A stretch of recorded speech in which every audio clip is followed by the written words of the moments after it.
Bien, buenos días, ya casi buenas tardes.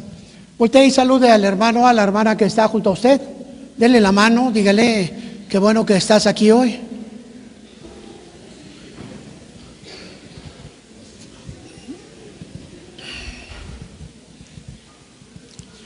Seguramente se ha dado cuenta de que nos faltan muchos hermanos. Bueno, algunos de ellos están en viaje, están regresando apenas, ¿verdad? Y quizá puedan venir en la tarde, quizá no. Se encontraban en viaje aprovechando el puente escolar que hubo, ¿verdad? Así que están regresando. A muchos de ellos los vamos a ver en la tarde y bueno, creo que todavía habrá algunos que estén llegando. Hay un puente que va a terminar el día lunes, entonces hasta el martes estarán regresando algunos. Y bueno, hermano, es algo que nuestra nación tiene para poderle dar a cada uno de nosotros un esparcimiento, para darnos un tiempo de vacaciones y sobre todas las cosas, el convivir con nuestra casa. Yo quiero compartirte hoy, hermano, apenas hace unos días estuvieron terminando los festejos, por llamarlos de una manera, con los muertos, ¿verdad? Y inmediatamente se terminan y empiezan a aparecer luces, esas lucecitas que te dicen tonto, tonto, tonto, tonto, tonto. ¿Las han visto? Generalmente las ponen los tiempos de Navidad, las ponen en las casas, cintillean, unas luces hipnóticas que nos van diciendo que se aproxima un acontecimiento. De ese acontecimiento quiero hablarte, de esas circunstancias, para que comprendas, entiendas que la Navidad, esa fiesta tan preciosa, no ocurre en diciembre. Sin embargo, la tienes que comprender. Esto no quiere decir que te vayas hasta el otro extremo y te conviertas en lo que la gente le ha llamado el Grinch, ¿verdad? Que está en contra de todo el aspecto navideño. No. Quiero que entiendas las fechas y al final voy a compartirte algo hermoso que es la manera de cómo el Señor Jesucristo está en medio de nosotros, ¿verdad? Dice Isaías capítulo 9, dentro del aspecto profético, Isaías nos va marcando.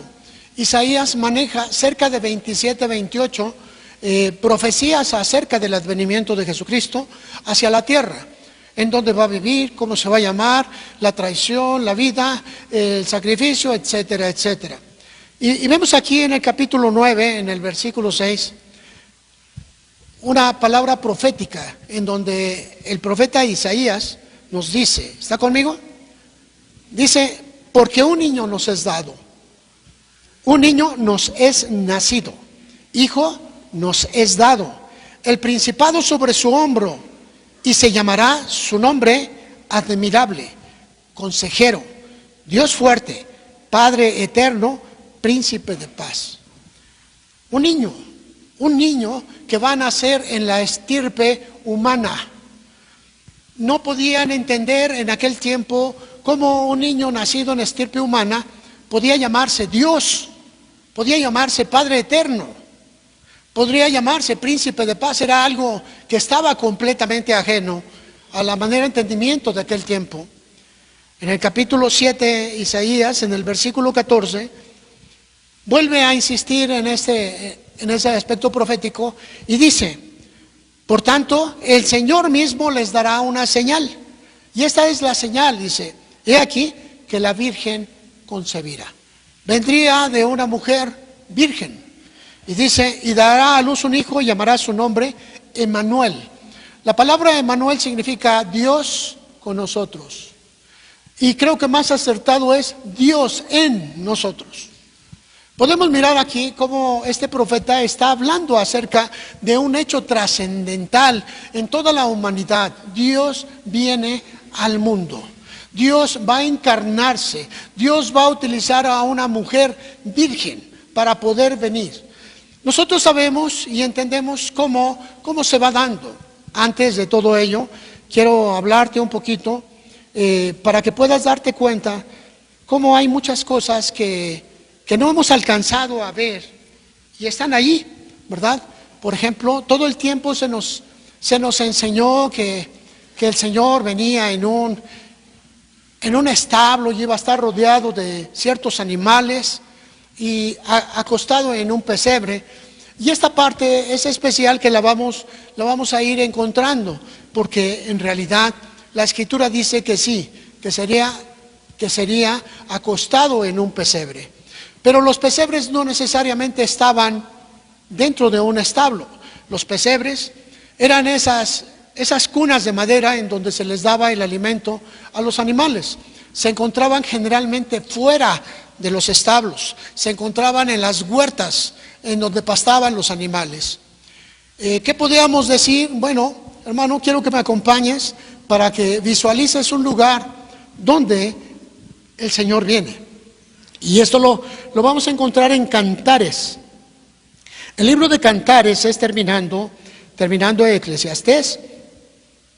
En el capítulo 2, versículo 3, vamos a mirar algo sorprendente, algo que nos va a ir dando ese entendimiento. Quiero recordarte que cuando José y María llegan a Jerusalén, llegan a Belén, que es el pueblo donde ellos debían de ser censados, se encontraron con que no había sitio para ellos donde dormir. Ellos generalmente provenían o caminaban en caravanas, sabiendo que María estaba pronta a dar a luz. El cuidado era todavía mucho mayor. Iban caminando, iban llevando unas paradas, los animales iban tranquilos, así que generalmente era la familia completa, por lo menos, porque podían ser 2, 3 familias. Recuerda que en el censo todos tenían que ir al lugar en donde nacieron, todos sin excepción, así que cada poblado de Israel estaba lleno. Y Belén no era la excepción, y cuando ellos llegaron no había lugar para ellos en el mesón, no había sitio, ¿verdad? Todo lo que era Belén estaba lleno de visitantes que habían ido al censo. Y dice la Escritura aquí en Cantares capítulo 2 en el versículo 3, dice: como el manzano entre los árboles silvestres, así es mi amado entre los jóvenes. Bajo la sombra del deseado me senté, y su fruto fue dulce a mi paladar. Me llevó a la casa del banquete, y su bandera sobre mí fue amor. Susténtanme con pasas, confórtenme con manzanas, porque estoy enferma de amor. Vemos aquí que está hablando acerca de las manzanas y está hablando acerca del amor, ¿verdad? Confórtenme. Y en el capítulo 8, ¿verdad? Nada más voltee y venga al capítulo 8 en el versículo 5, dice la Escritura aquí: ¿quién es esta que sube del desierto recostada sobre su amado? Y aquí este pasaje se refiere a la iglesia cuando va a ascender en el regreso de Cristo a la tierra. Y aquí empieza a dar una revelación muy hermosa el autor. Dice: debajo de un manzano te desperté, allí tuvo tu madre dolores, allí tuvo dolores la que te dio a luz. Y vemos aquí que todo el libro de Cantares habla del amor de Dios por la iglesia, el amado y la amada, y podemos mirarlo en grandes maneras. Hay pasajes que te dan una idea inclusive de una relación profunda, una relación interactuada de 2 personas, ¿verdad? Y aquí está hablando del amado, ¿verdad? Está hablando del amado. El versículo 5 dice: ¿quién es esta que sube del desierto recostada sobre su amado? Y enseguida empieza a hablar. ¿Por qué debajo de un manzano? Bueno, en Belén se encontraban las huertas, y las huertas permitían que personas en una tienda de campaña pudiera quedarse en ese sitio, ¿verdad? En ese sitio habían pesebres donde pastaban los animales que se encontraban allí. Probablemente José o alguien de la familia trajo un pesebre y lo acondicionó como un tipo de cuna, y ahí se recibió a Jesús. Dista mucho de aquella historia, y ahorita vamos a ver un poco más. A veces pensamos que todo esto se da en un establo.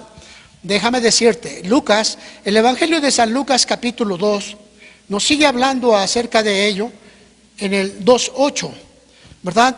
aquí nos dice que hubo una adoración de pastores y ángeles. Pastores y ángeles. Los pastores se encontraban en el campo y recibieron la visitación. Este pasaje es llamado la visitación de Dios a los pastores. Y podemos mirar aquí, a partir del versículo 8, lo siguiente. Y dice: había pastores en la misma región que velaban y guardaban las vigilias de la noche sobre su rebaño. No era invierno, era otoño. Y aquí que se les presentó un ángel del Señor, y la gloria del Señor los rodeó de resplandor, y tuvieron gran temor. Pero el ángel les dijo: no teman, porque he aquí que les doy nuevas de gran gozo, que será para todo el pueblo, que os ha nacido hoy en la ciudad de David un Salvador, que es Cristo el Señor.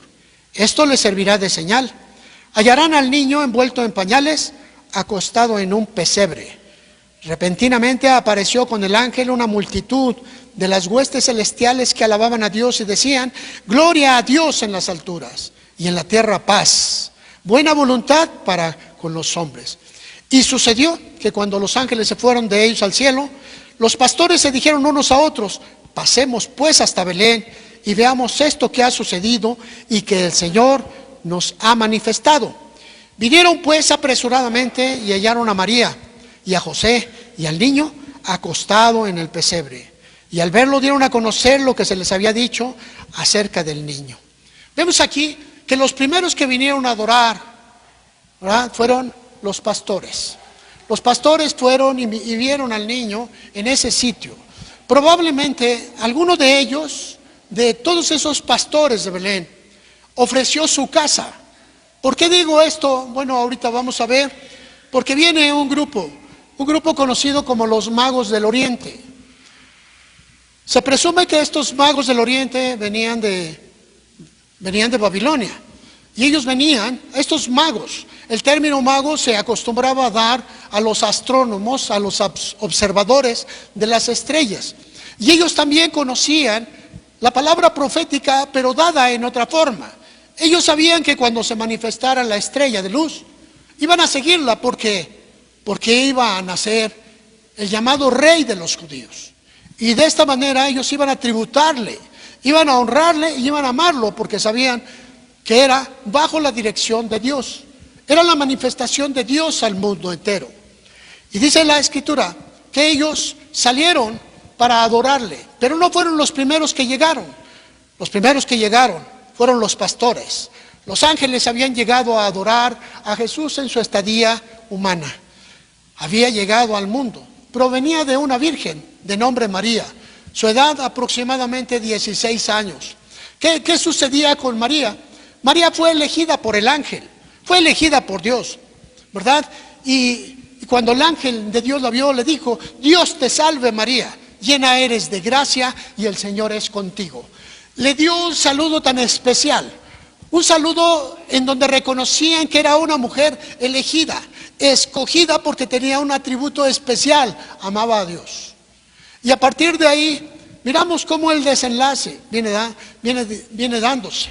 El Espíritu Santo, dice la Escritura, cubrió su cuerpo y ella quedó embarazada. Miramos entonces que el Espíritu es intangible. De alguna manera se provocó, la semilla fue plantada en la mujer. La mujer es la tierra, el varón es la semilla. Y la semilla, la simiente, el semen, significa exactamente lo mismo. Fue plantado entonces en la tierra, en el seno de María. En el seno de la mujer fue plantada una semilla que no correspondía a su estirpe. No era totalmente carnal. Era Dios, pero iba a venir a través de una carne. Así que miramos ahí cómo esos ángeles y esos pastores venían a adorar al Señor cuando Él era manifestándose como un niño en pleno crecimiento. Y bueno, como te dije, quizá algunos de ellos le ofrecieron su casa. Mateo capítulo 2, versículo 11. Dice la Escritura que aquellos magos, ¿verdad?, vinieron a adorar a Jesús. Caminaron, venían paso a paso Y la Escritura nos dice en el versículo 11, y al entrar en la casa, observa, ya no están en el campo, observa, ya no están en ningún sitio, ningún pesebre. Y dice, al entrar en la casa vieron al niño con su madre María, y postrándose lo adoraron. Y abriendo sus tesoros le ofrecieron presentes, oro, incienso y mirra. ¿Cuántos magos eran? No eran 3. Probablemente eran muchos más. Eran 3 los obsequios. Eran 3 los reconocimientos con los cuales estaban adorando. Porque el hombre adora con lo que él es, con lo que él tiene. Porque lo que él tiene es parte de lo que él es. Cuando tú vienes y depositas una ofrenda, estás dando tiempo de tu trabajo, tiempo de tu vida, tiempo de tu desgaste. Entonces eres tú ofrendándote. Y dice la Escritura que estos entraron en la casa. Aquí ya no estamos hablando de ningún establo, no estamos hablando de ningún sitio afuera, es una casa. Y ahí llegaron los magos y tributaron la adoración. Ahí adoraron a Jesús. Todo esto fue hermoso. Se manifestó la gloria del Señor en medio de esa adoración. Ellos venían a reconocer a Jesús. Venían siguiendo la estrella. Caminaban con la estrella. Se detenían cuando la estrella se detenía. Babilonia estaba lejos de Israel. Y ellos caminaron. Y sabes, astrónomos sabían la posición de las estrellas, ¿verdad? Y fueron siguiendo, conocían la profecía. Llegaron ahí con el rey a Jerusalén y le dijeron, oye rey, venimos a adorar al rey de los judíos. Y el hombre se espanta, dice, si yo soy el rey. No, dice, pero el que está naciendo, el que ha nacido. El hombre dice, a ver magos, a ver sabios, vengan y díganme, ¿en dónde va a nacer el Mesías? Y le dijeron, en Belén. Pero el hombre no creía y les dice, pues vayan ustedes y si lo encuentran, vienen y me avisen para que yo vaya a adorarle. Mentira.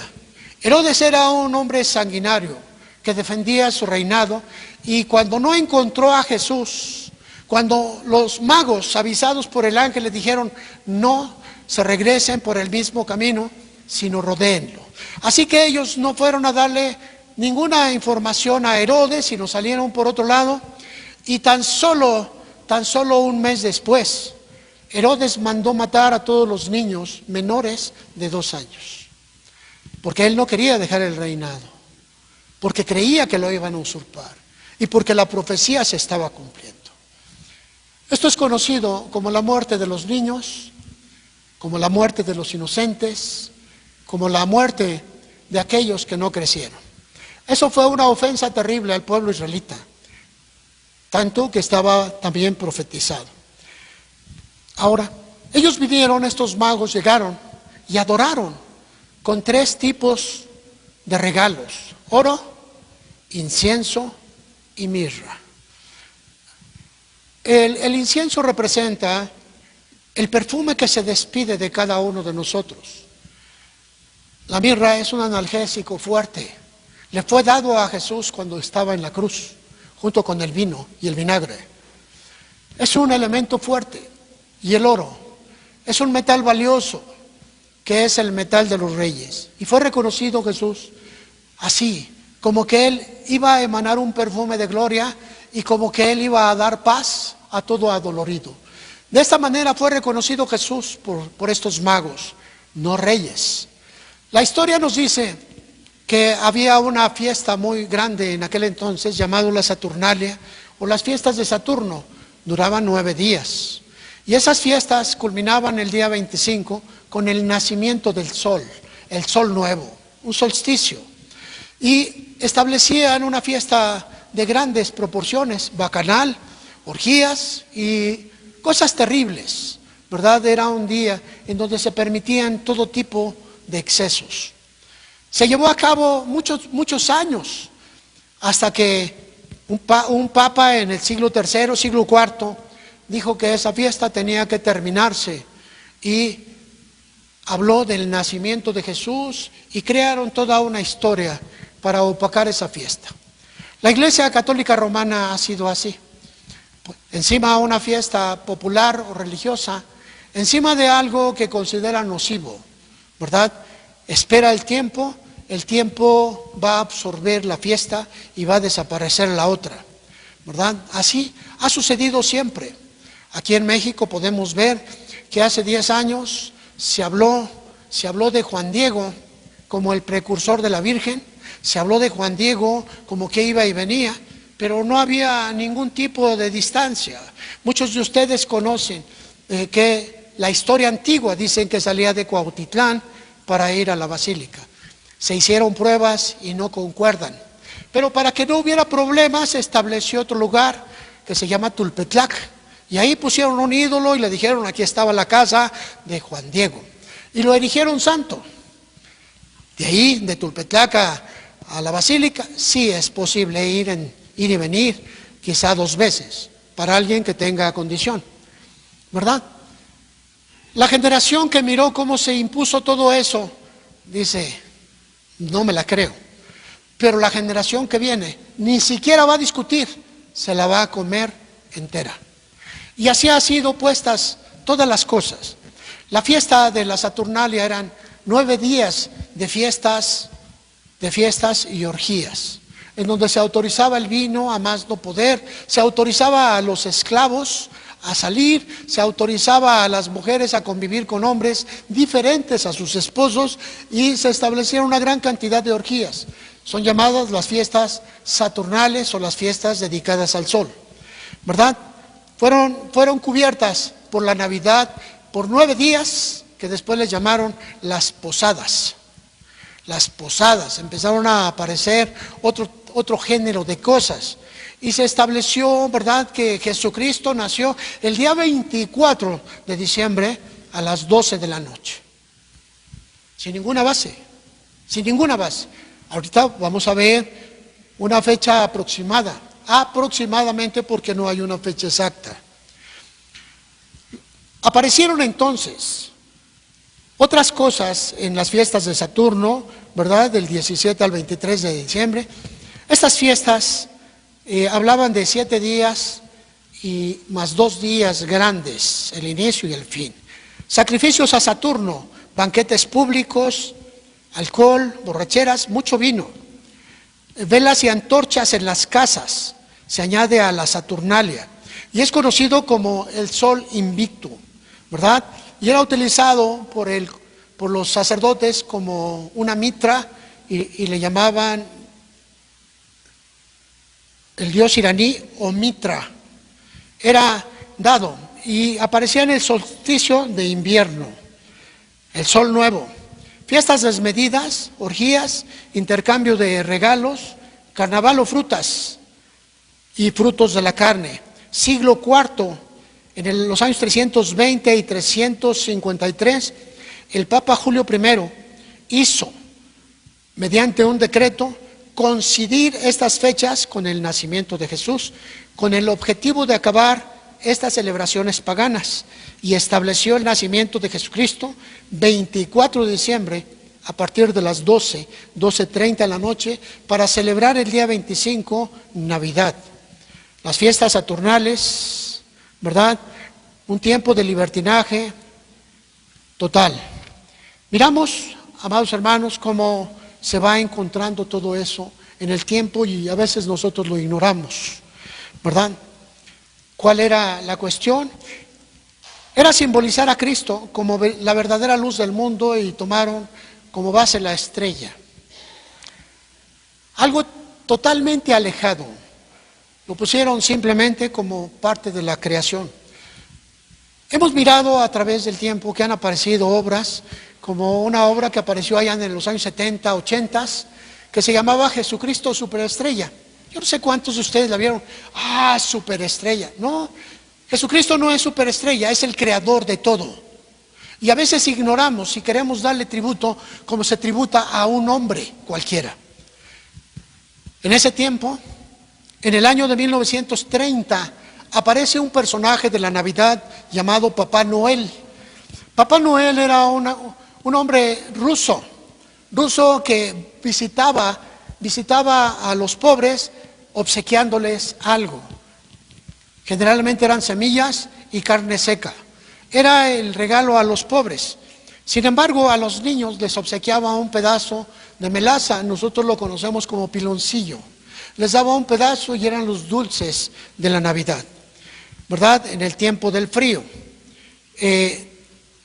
Posteriormente ese personaje fue tomado por una empresa gigante en el año de 1931 llamado Coca-Cola y le puso sus colores y lo llamó Santa Claus, Santa Claus. El término era la efigie de Papá Noel, pero ahora sonreía, era un viejo bonachón que sentaba en las piernas a los niños y les decía muchos regalos, nunca les concedía nada y tenía razón, era una visión, nunca les decía te voy a dar, nunca les decía te voy a traer. ¿Por qué? Porque solamente, aparentemente escuchaba el clamor de los niños y se reía. Y es una realidad. Un personaje de la Coca-Cola que se hizo famoso con el término de Santa Claus, hoy aparece en todos los hogares americanos y muchos mexicanos. Tristemente, ¿verdad? En el año de 1920 fue autorizado y fue reclamado por un periódico de Estados Unidos, el Evening Post, ¿verdad? Como el anciano bonachón rodeado de niños que obsequia regalos y juguetes. Escucha las peticiones de la Navidad, el regalo del Padre. ¿Qué te gustaría recibir? Porque eran vendedores. Miramos cómo poco a poco se va dando todo esto. Los reyes llegaron a México y le llamaron el regalo de los Reyes Magos. Ahora, muchos padres mentirosos les dan un regalo a sus hijos y les dicen, te lo trajeron los reyes. Y esos padres mentirosos crean una ilusión, una falsedad en el corazón de sus hijos. Ahora los hijos van creyendo que por la rendija número 25 de su casa se meten espíritus que les van a dejar un regalo. ¿Sabes? No alcanzan a comprender que un espíritu no puede provenir de Dios, excepto el Espíritu Santo. Pero empiezan a recibir cosas diferentes. La enseñanza que les damos a los niños a veces está dotado de tantas mentiras que cuando ellos descubren, le dicen, papá, fuiste un mentiroso durante tantos años, ¿verdad? Mamá, ¿cuántos años fuiste una mentirosa conmigo? Así como me has mentido con esto, ¿con cuántas cosas más me has mentido? Es terrible, ¿verdad? Pero es la ilusión del niño, dicen. Que el niño no sepa. Ay, me encontré unos juguetes en la sala. Te lo trajeron los reyes. Una cuestión que no tiene nada que ver con ningún tipo de reyes. Y menos los magos, los astrónomos que llevaron un obsequio a Jesús y que ahora a través de los padres quieren rememorarlo y quieren idealizarlo. Así como a Jesús le llevaron estos recuerdos, así también te lo traemos a ti. Pero quiero decirle que a Jesús no le llevaron juguetes, ni tampoco de esas pistolas, ni metralletas, ni cañones. Le llevaron oro, incienso y mirra. Es el amor que se puede dar. Y sabe, no engañe a sus hijos, dígales la realidad, obséquieles si quiere, pero no los mantenga bajo la mentira. Ilusiones, le llamaron ilusiones, una mentira en el espíritu. ¿Qué más podríamos saber, hermanos? Bueno, existen varias cosas que miraríamos, cómo se va simbolizando y cómo los reyes magos toman el lugar de los padres. Acompáñenme a Mateo capítulo 2, en el versículo 1 y 2. Cuando Jesús nació en Belén de Judea, en días del rey Herodes, vinieron del oriente a Jerusalén unos magos, no reyes, diciendo, ¿dónde está el rey de los judíos que ha nacido? Porque su estrella hemos visto en el oriente y venimos a adorarles. Es la razón que estos magos llegaron a Jerusalén y dice la escritura en el versículo 11, y al entrar en la casa, no estaban en el establo, no estaban en el campo abierto, Vieron al niño con su madre María y postrándose lo adoraron. Y abriendo sus tesoros le ofrecieron presentes, equivalen a regalos, oro, incienso y mirra. Miramos aquí que esos magos honraron y alabaron a Dios en carne con estos regalos. Y esto se supone que va a ser emulado por cada uno de nosotros, ¿verdad? Cada uno de los padres quiere hacerlo con sus hijos, pero en lugar de darles presentes de vida, les entrega juguetes, les entrega principalmente juguetes destructivos o que los pueden contaminar. Quiere darle un buen regalo a su hijo, no necesita la ocasión.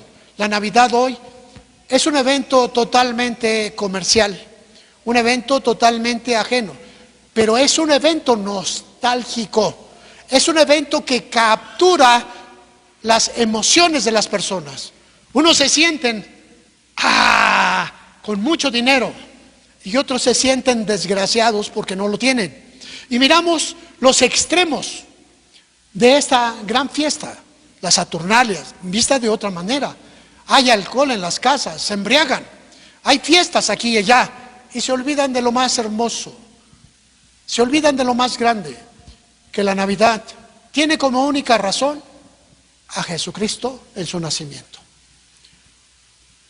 Allá en los años pasados, en la Alemania, cuando estaba invadida por aquellos hombres llamados vikingos, ¿verdad?, que venían de Normandía, de Noruega, de esas partes gélidas, ellos dedicaron un árbol y le pusieron el árbol a Thor.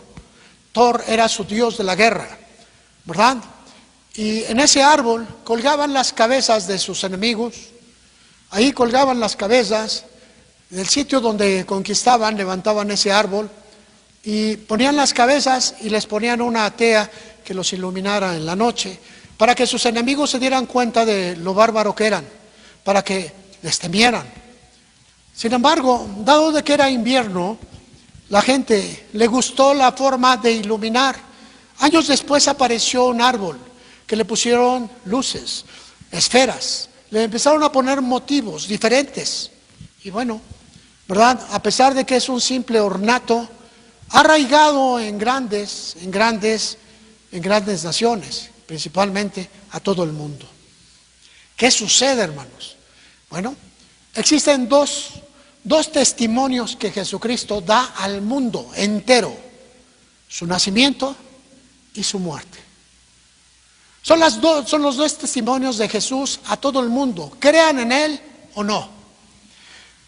Y aquí en esta cuestión se empezó a meter el árbol con lucecitas, se pusieron a poner las luces allá afuera que decían tonto, tonto, tonto, tonto, tonto, tonto. Y la gente no se daba cuenta que estaba bajo un acto hipnótico. Hoy tenemos tipos de luces que fueron cambiando, se convirtieron en cascadas, ¿verdad? Y siguen hipnotizando, siguen capturando la inteligencia de las gentes. Viene la nostalgia. Ay, me acuerdo de la Navidad fulana. Ay, me acuerdo de esto. Y no te das cuenta que esa misma nostalgia te lleva hacia las cosas malas. ¿Te acuerdas cuando no pudiste comer bien? ¿Te acuerdas cuando no pudiste recibir el reconocimiento de alguien? ¿Te acuerdas y empieza a producirte un dolor que probablemente tú crees que ha partido, pero ese dolor se ha quedado? Ahora tienes un reto: volver a rescatar esas circunstancias. La tradición cultural hacían que ese árbol llamado el árbol de la venganza, después vino otro árbol llamado el árbol de la vida y el árbol o el pino o abeto de la Navidad.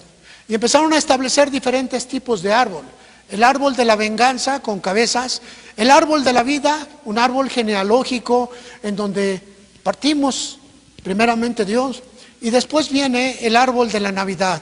Y el árbol de la Navidad se supone que trae ambas cosas. Aparecen las esferas, ¿verdad? Hasta hoy yo no le encuentro cuál es el significado de una esfera. Aparecieron las piñatas como un símbolo del pecado. La piñata original era una olla de barro con 7 puntas que representían representaban los pecados y eran rotas cuando la gente decidía romper con el pecado. Esas 7 puntas. Después aparecieron muchas figuras y se hizo un juego de las piñatas, ¿verdad? Otro tipo de cosas. Aparecieron de repente los ritos dentro de todo ello, en donde se arrullaba un muñeco y decían, vamos a arrullar a Dios, como si el hombre pudiera cargar la grandeza de Dios en un paño. Sin embargo, se llevaba, y hoy lo miramos como algo tan simple, algo tan lleno de emoción, de nostalgia, pero es parte de la fiesta, es parte del engaño. ¿Qué pasa con nuestros niños? ¿A qué les estamos acostumbrando? Padres mentirosos, ¿verdad? ¿Qué sucede? Estamos también en la fecha, ahora, ¿cuándo realmente nace Jesús? Veamos en Lucas capítulo 1, versículo 26. No doy todo, esperando que usted se ponga a leer la Biblia y pueda encontrar todo lo demás, ¿verdad? Así que saque su lápiz y empiece a apuntar, porque va a hacer cuentas. No, sí sabe contar, ¿verdad? Lucas capítulo 1, versículo 26. Solamente dos evangelistas, Mateo y Lucas, nos dan fechas, nos dan datos acerca del nacimiento. Marcos, él entra directamente al ministerio de Dios, y Juan lo manifiesta como Dios mismo viniendo al mundo. Versículo 26. Al 6º mes, el ángel Gabriel fue enviado por Dios a una ciudad de Galilea llamada Nazaret, a una virgen desposada con un varón, etcétera, etcétera, ¿verdad? A una virgen desposada con un varón que se llamaba José, de la casa de David, y el nombre de la virgen era María. Entrando el ángel donde ella estaba, dijo: salve, muy favorecida, el Señor es contigo, bendita tú entre las mujeres. Mas cuando ella le vio, se turbó por sus palabras y pensaba, ¿qué saludo sería este? El ángel le dijo: María, no temas, has hallado gracia delante de Dios, y ahora concebirás en tu vientre, y darás a luz un hijo, y llamarás su nombre Jesús. Este será grande, y será llamado Hijo del Altísimo, y el Señor Dios le dará el trono de David, su padre. Miramos aquí la visitación, ¿verdad? En el versículo 26 dice, al 6º mes, ¿verdad? Si tú pudieras tomar, ¿cuándo era el 6º mes? ¿Al 6º mes de qué? ¿Cómo se llevaba ese conteo? Bueno, hermano, tendríamos que mirar un poco más atrás. ¿Por qué razón, hermano? Porque tenemos que ver a qué se refiere con el 6º mes. Tendríamos que retomarnos al versículo 5. ¿Quiere regresar, por favor? Lucas 1, versículo 5. Y dice, recuerda que vamos a ver qué significa al 6º mes. ¿Cuál es el 6º mes conforme al calendario gregoriano? ¿Es junio o es julio? Es junio, ¿verdad? Y si tú contaras 9 meses de junio, julio, agosto, septiembre, octubre, noviembre, diciembre, enero, febrero y marzo, aventaríamos el nacimiento hasta marzo. Está mal contado porque está hablando de algo que está aconteciendo. Hubo en los días de Herodes, rey de Judea, un sacerdote llamado Zacarías, de la clase de Abías. Su mujer era de las hijas de Aarón y se llamaba Elizabeth. Clase de Abías. Todos los sacerdotes pertenecían a diferentes familias, 24 familias, y cada familia ministraba el templo de Dios una quincena al año, porque eran 24. Así que había un turno determinado en cada uno de ellos. Y dice que Zacarías pertenecía a la clase de Abías. Ahorita vamos a ver cuándo ministraba la clase de Abías. Y dice, ambos eran justos delante de Dios, andaban irreprensibles en todos los mandamientos y ordenanzas del Señor, pero no tenían hijos, porque Elizabeth era estéril. Ambos eran ya de edad avanzada.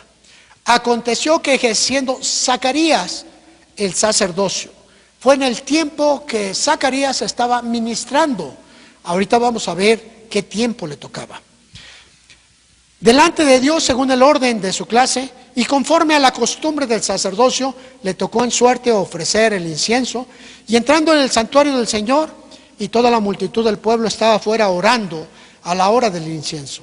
Se le apareció un ángel del Señor puesto en pie a la derecha del altar del incienso. Se turbó Zacarías al verle, le sobrecogió temor. Pero el ángel le dijo: Zacarías, no temas, porque tu oración ha sido oído, y tu mujer Elizabeth te dará a luz un hijo, y llamarás su nombre Juan. Y tendrás gozo y alegría, y muchos se regocijarán de su nacimiento. Vemos aquí, hermano, que a partir de ese momento, Zacarías, junto con su esposa Elizabeth, ha sido concebido por orden angelical, ¿verdad? Todavía él se defiende: ¿y cómo va a ser, Señor? Mira que yo ya estoy viejo, y mi mujer Nanay, ¿verdad? Y todo se le dice: vas a quedar mudo por cuanto no creíste. Y lo deja mudo. Y dice la Escritura en el versículo 22, pero cuando salió no les podía hablar, y comprendieron que había visto visión en el santuario, les hablaba por señas, y permaneció mudo. Cumplidos los días de su ministerio, se fue a su casa. Después de aquellos días, concibió su mujer Elizabeth, y se recluyó en casa por 5 meses. Quiere decir que su esposa de Zacarías tenía 5 meses de embarazo, y al 6º mes de ese embarazo, el ángel fue enviado a la casa de María. ¿Me hacen acuerdo? ¿Sí o no? Bueno, y si no me hacen acuerdo, tendrán que leer estos 27 veces hasta que le entiendan. Dice la Escritura 24, después de aquellos días, es decir, terminó el tiempo de su ministerio, sus 15 días se terminaron, y él volvió a convertirse en un guardián del templo, en un portero, en lo que le correspondía hacer. Y entraba a otra clase. Ahorita vamos a ver el orden de las clases, ¿verdad? Y dice la Escritura, después de aquellos días, concibió su mujer Elizabeth, y se recluyó en casa por 5 meses. Al 6º mes, versículo 26, y vemos que están contando el embarazo de Elizabeth. Están contando el nacimiento de Juan. ¿Cuántos meses tenía la mujer? Tenía 6 meses de embarazo cuando el ángel llegó a la casa de María. ¿De acuerdo? ¿Sí o no? Bueno, pero ahora necesitamos mirar cuándo le correspondía, cuándo era el tiempo que ministraba esta familia. En el primer libro de las Crónicas, capítulo 24, cuando el rey David toma control, el templo ha sido construido, entonces todos los levitas, sacerdotes y ayudantes que tenían que cargar todos los artefactos del templo, del tabernáculo, ya no lo iban a cargar más. Entonces son llamados para que tomen un lugar dentro del templo. Se les da una nueva ordenanza, y dice la Escritura que David se reúne con sus ministros, los hijos de Aarón, y empiezan a dar un turno a cada parte, ¿verdad? Dice la Escritura,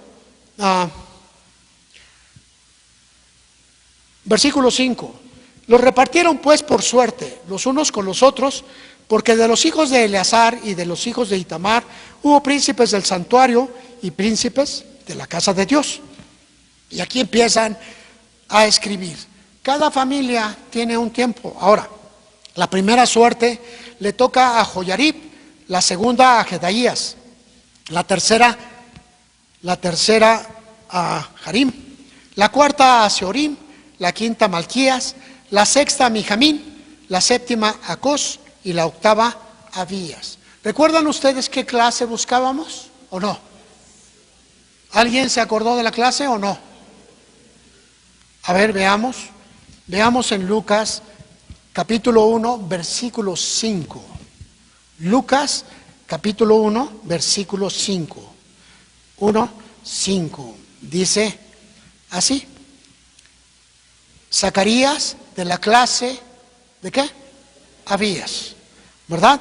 Y en primer libro de las Crónicas, en el capítulo 24, en el versículo 7, dice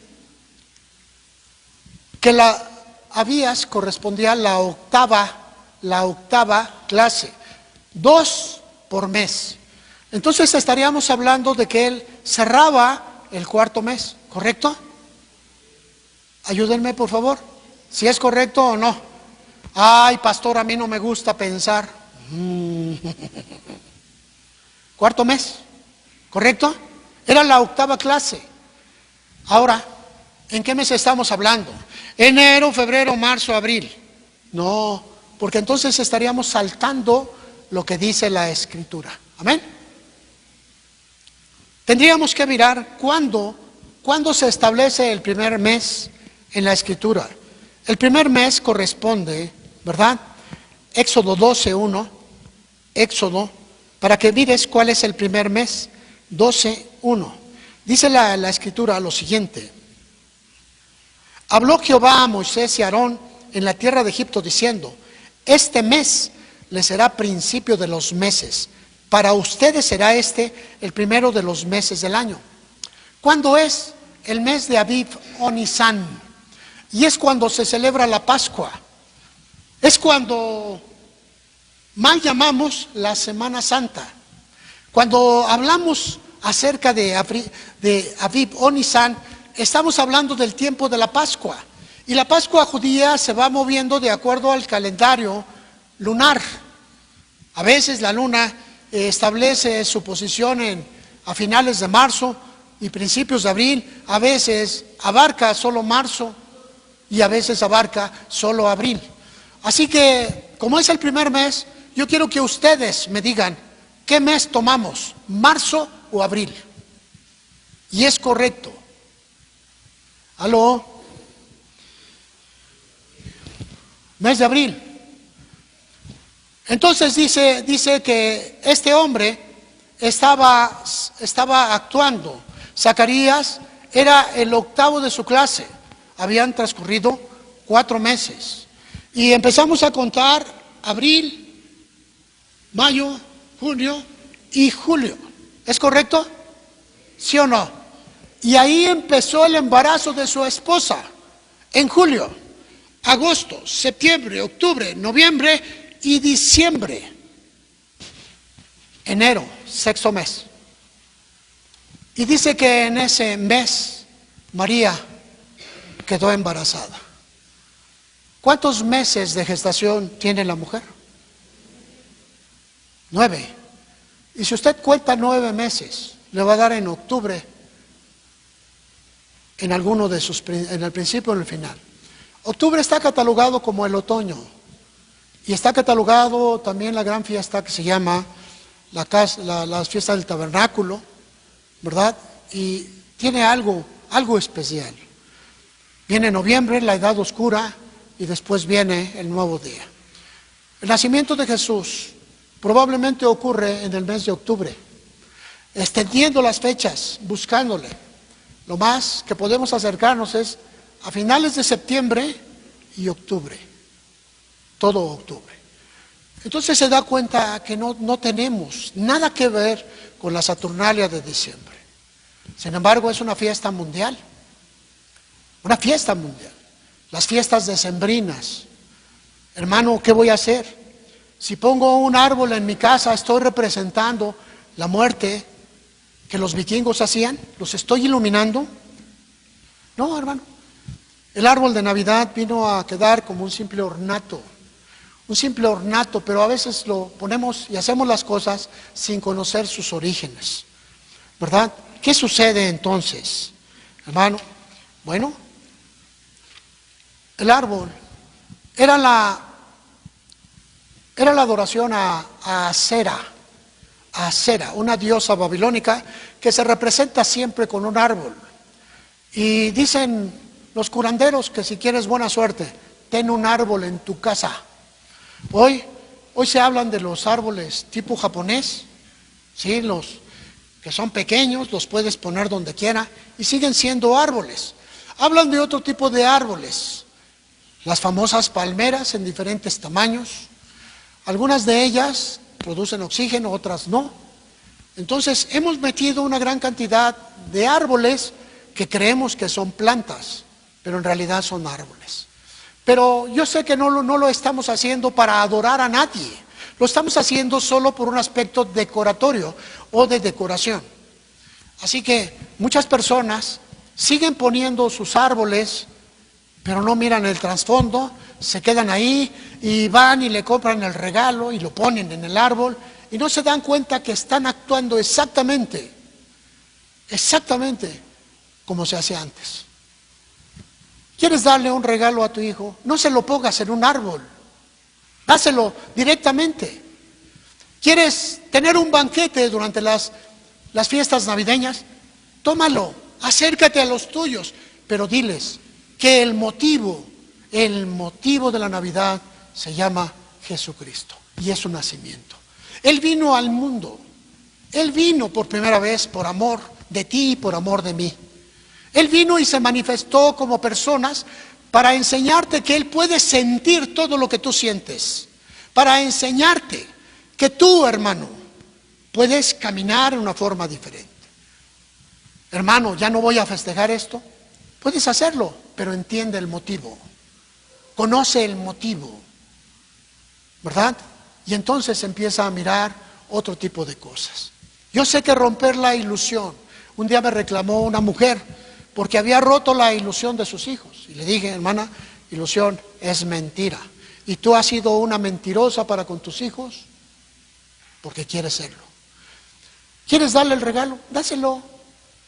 Que sepan que tú eres el que representas, no al rey, sino a los magos, porque el rey nunca apareció en la Escritura. No había reyes magos, había magos solamente. Y que tú representas a esos magos y les quieres dar un obsequio como si se lo dieras a Jesús. Entonces dales el obsequio que quieras. El amor sigue siendo el mismo, pero no aparece la mentira. Pero aún entre el pueblo cristiano, muchas veces dicen, ay, es que ¿cómo le voy a romper la ilusión a mis hijos? Pues de la manera que les dijiste una mentira, ahora busca para que ellos conozcan la verdad. Yo voy a terminar, ¿verdad? Jesucristo vino al mundo para que tú lo conocieras, porque de tal manera amó Dios al mundo para que todo aquel que en Él crea no se pierda, mas tenga la vida eterna. Todo aquel. Entonces no es para todos, no es para todos, solo para el que quiera creer. Y la palabra creer implica saber, entender y conocer.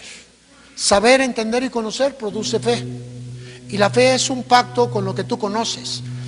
La persona deja de ser mentirosa porque entiende que la mentira es mala y hace un pacto consigo mismo. Su conciencia y emociones se deleitan en Dios. Ha hecho un pacto. Y mediante ese pacto las personas cambian. El pacto de conciencia. El adúltero deja de ser adúltero. No necesita que lo acusen. Tiene su conciencia arraigada con Dios y sabe del cambio. La palabra, que es Jesucristo, viene a tu vida y te transforma completamente. A eso vino al mundo. Y nos da una enseñanza. Desde que nace hasta que cumple 30 años, la mayoría de edad judía, y principia su ministerio. Un ministerio o servicio a la humanidad que duró 3 años y medio, 1290 días, establecidos para honrar a Dios a través de todo ello y manifestar que Dios está con el ser humano desde siempre, pero que el hombre ha cerrado los ojos y no lo ha dejado entrar a su vida. El hombre ha expulsado a Dios de su familia, lo ha expulsado de su propia vida. Y Él viene y hace un pago en la cruz para que tú y yo pudiéramos ser sanados de toda la maldad del mundo. El precio es vida por vida. Y la vida que Él pone es para que nosotros no fuésemos culpables. A través de la sangre, Él muere por ti. Resucita y ahora muere por mí. Resucita, ahora muere por ti. Y así sucesivamente. La muerte no lo puede detener. Y sabes, Él viene. Y en diciembre se le recuerda. No, se recuerdan las fiestas, se recuerdan los regalos, se recuerdan los banquetes, se recuerdan las fiestas, pero pocas gentes se acuerdan que Navidad habla de natividad o de nacimiento de Jesucristo. La única razón de la Navidad es el nacimiento de Jesucristo y nunca le damos la entrada. Hoy me sorprendí, anoche íbamos caminando, infinidad de casas ya adornadas, infinidad de casas ya con luces, infinidad de casas. ¿Sabes? Quizá tienen una terrible necesidad de encontrarse con Cristo en este tiempo. Quizá tienen necesidades muy apremiantes y la Navidad parece que va a ser un bálsamo que le va a dar un poco de paz, un poco de alivio. Así que, hermano, que esta Navidad para ti sea recordar a Jesús. Y si tienes la intención de regalarle algo a alguien, regálaselo, pero recuerda que tú recibiste el regalo más grande por parte de Dios, que es la salvación de tu alma. Así que cuando tú le regales algo a alguien, regálale algo a las personas que no te pueden regresar el regalo, que no te lo van a regresar. A esas personas hazle el regalo, porque si vas solamente a hacer un intercambio, probablemente salgas hasta enojado. Ay, yo regalé esto de 100 pesos y me dieron esto de 100, de 10 pesos. Te vas a molestar. Mejor regala de acuerdo a tu corazón. Y que Dios te bendiga y que esta Navidad verdaderamente sea el principio de una vida nueva para ti y para toda tu casa en el entendimiento de las cosas de Dios. Amén. Ponte de pie, hermano, por favor.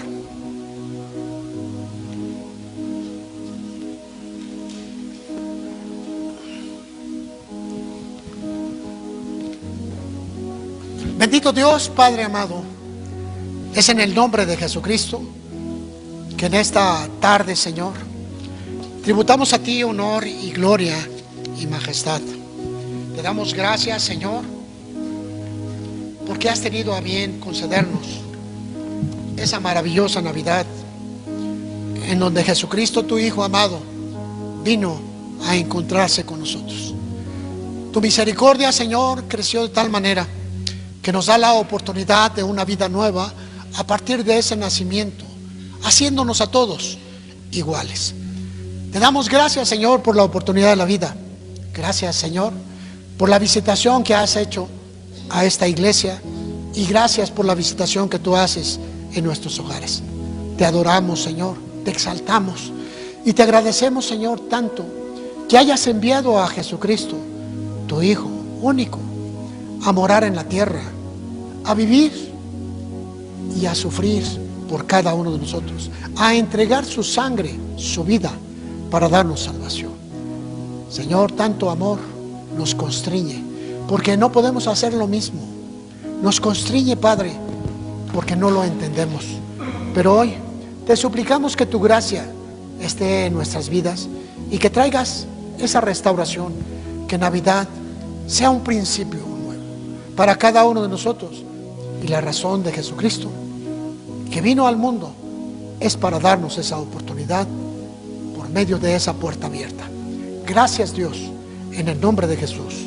Amén. Dale un fuerte aplauso al Señor.